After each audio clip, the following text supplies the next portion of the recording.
Mantan vokalis band Samson, Bams, turunkan berat badan hingga harus operasi lutut 2 kali. Bentuk tubuh ex-vokalis band Samson mengalami perubahan drastis karena berhasil menurunkan berat badannya.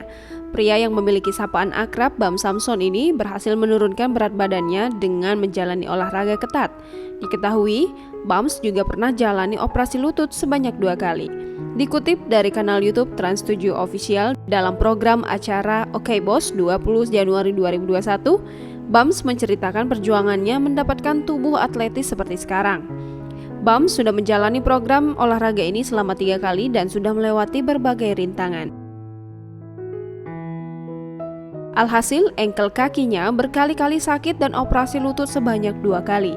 Selain itu, Bams juga alami sakit pada elbow lengan sehingga tidak bisa melakukan olahraga pull up. Pada saat ia melakukan program olahraga selanjutnya, ia sudah lebih berpengalaman. Namun, ia menyarankan untuk pemula yang belum pernah melakukan program ini disarankan lebih baik tidak melakukan. Bams menyarankan untuk pemula lebih baik olahraga secara bertahap dan di bawah pengawasan trainer. Olahraga yang selama ini ia geluti adalah sepedahan dan gym. Olahraga sepedahan ia jalani secara rutin setiap harinya. Ia bisa mencapai jarak tempuh sekitar 50 hingga 60 km per hari. Sedangkan untuk olahraga gym, ia membutuhkan waktu 1 jam per harinya. Pelantun lagu Kenangan Terindah ini selama 3,5 bulan berhasil menurunkan bobotnya sebanyak 22 kg. Saat masih muda, Bams pernah mencapai angka 100 kg pada berat badannya. Hal ini menjadikan Bams menjadi termotivasi untuk mempunyai tubuh atletis. Dalam acara talk show Oke Bos, Raffi Ahmad sebagai host memberikan pertanyaan kepada Bams.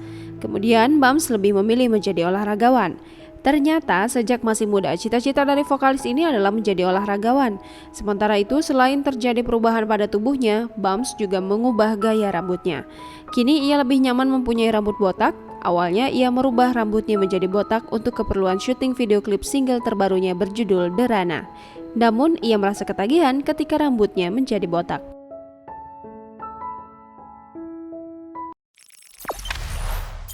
Jangan lupa subscribe, share, komen, dan like ya!